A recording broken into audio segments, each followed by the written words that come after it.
How does it feel to be part of the construction of the biggest bridge in Belize? It has been a great honor to be part of the construction of the biggest bridge in Belize. We have been constructing bridges for over 8 years, including bridges in Belize City, such as Chetamal Street Bridge, all the way to the south of Belize in Halakte. This Makal Bridge has been very challenging, but finishing it has been rewarding, and it proves to us that we are able to build any bridge that can be possibly built in Belize. Give us some particulars about your design for the Makal River Bridge. Well, originally the Makal Bridge was a steel girder bridge. When it was put out to tender, the contractors that bidded on the bridge came in way above budget. And so Cisco Construction, which was the winner of the tender, came to us along with the government of Belize and asked us for an alternative design so that they could build a bridge within budget.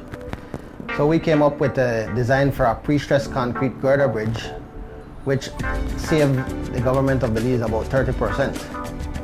The advantage of this bridge is that we are building it locally, and therefore all the labor is local. But even more importantly is that the engineering is local. And so a company like M&M Engineering gains a lot of experience from doing an exercise like this. Being that the bridge is being built local, we also have the opportunity that we stimulate the economy, and then the foreign exchange stays at home. So it's plus to build a bridge in the system. Was the Makal an easy site to drive piles and hang beams? Well, of all the bridges I've worked on so far, every single bridge has its own sets of challenges, and the Makal site was definitely one of the masters of them all. First of all, the river is very wide, and there's a very deep ravine to get down to the riverbed. So it was very complicated for us to take big machinery to the bottom, such as big cranes to dry piling, as well as to take these 60-ton beams to the bottom of the river to be able to hang the beams. Secondly, the river looks very tranquil, but on any given moment, the river can raise 5 or 6 feet or even 10 feet. You can lose equipment down there in that process. So it was also a very dangerous project in that sense. So it had some very challenging moments for us, but we overcame it all. Which part of the beam process was the most complicated? Creating the beams, loading the beams, transporting the beams, or hanging the beams? And why? The whole process was complicated because this is the first time that M&M Engineering was embarking in such big beams. These beams were almost 60 tons in weight, and they were 115 feet long. So from building them in our factory, to moving them out of the yard, to transporting them all the way to San Ignacio, going down a very deep ravine, and then hanging them over 50 feet high in the sky was very complicated. But for me, I would say the three steps that were equally most complicated for us was one, getting them through the hills of Belize, where we needed to have an additional crane by the Mount Hope area to pull the trucks up and down the hills, because the truck by itself could not take the load. Secondly, going down the very steep ravine to the bottom of the bridge was also very complex. We had to have a big bulldozer helping the trucks so that they don't slide going down.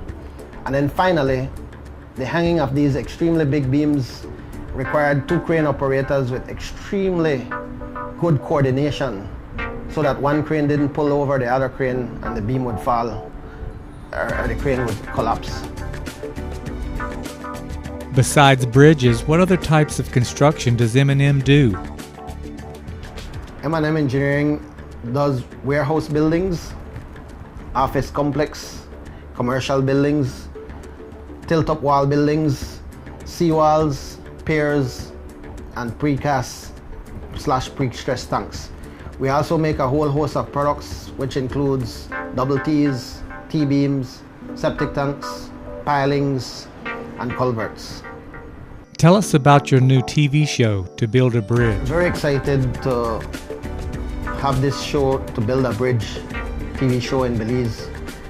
I think the show will show the Belizean public a lot about the construction of building a bridge in Belize. Oftentimes, the construction of a bridge occurs far away from the eyes of the public, and they're not able to see what really goes on in the construction of a bridge. With the show, we'll be able to showcase that to the Belizean public, and they will be able to learn a lot about the capabilities of what we can do, what M&M Engineering can do in this country. What's in the future for M&M Engineering? We think the future of M&M Engineering in this country is to continue to build Belize. We are very excited, and we have some new projects and new products online. We will definitely expand our product lines of what we are building and supplying to the contractors and the contracting market, as well as the homeowners, as well as some massive projects in the future, which we will definitely be a part of. Here at the pile factory, men are making piles and beams, 5/8 steel cable wrapped with heavy coiled wire. And all 8 cables are pulled tight to 30,000 pounds, like giant guitar strings. And then encased in high-density concrete with special additives like plasticizer and the perfect mix of sand and gravel. And this is how you make pre-stressed concrete beams. And when this super concrete comes down the chute, the men get busy filling up the molds, spreading, settling, and smoothing the concrete around the tightly stretched cable and wire skeleton that is now inside the concrete. For one day, the concrete bakes in the hot Belize sun. Then men hook up cables and jerk it out of its mold with a gigantic crane. Your day has come, Mr. Beam. You will be hoisted on high, strapped to the hammer, and pounded into the ground. You will become what holds in place a gigantic bridge, you and 60 of your friends, and this is how it begins. Slam, slam, slam, slam, again and again. This is what they do at M&M. And now you are seeing the crew loading a beam onto a truck. They back up and under on one end and lift up and over with the crane in the rear. Brother, you don't know what heavy is. 60 tons to pull down the road, strapped down by 16 chains. My heart's pounding all the way. For 100 miles we run with the police in the front and the police in the rear, but there's one hill the truck can't pull, so a crane waits to pull us up to the other side.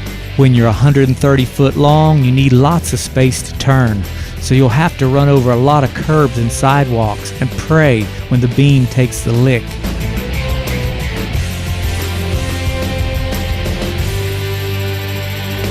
After 5 hours of very tense driving, we arrive at the bridge site. There's no way we can go down this steep hill, not with this beam pushing us. We need a big bulldozer to hold us back. The truck driver sets his air brakes, but that won't stop him. This beam is coming down, and they've got to steer it to the right spot at the bottom. The driver sweats, the trailer creaks, and the brakes groan as we go as slow and easy as we can. This is not easy. Even when you do it right, the rear of the trailer is never close enough. It's got to be lifted up by a crane and scooted over to the very edge. Yeah. And after the beam has been unstrapped, the two cranes begin to lift together. The pressure's on them now.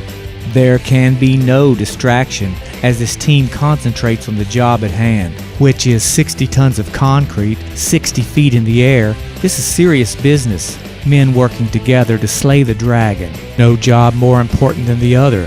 This is how you build a bridge.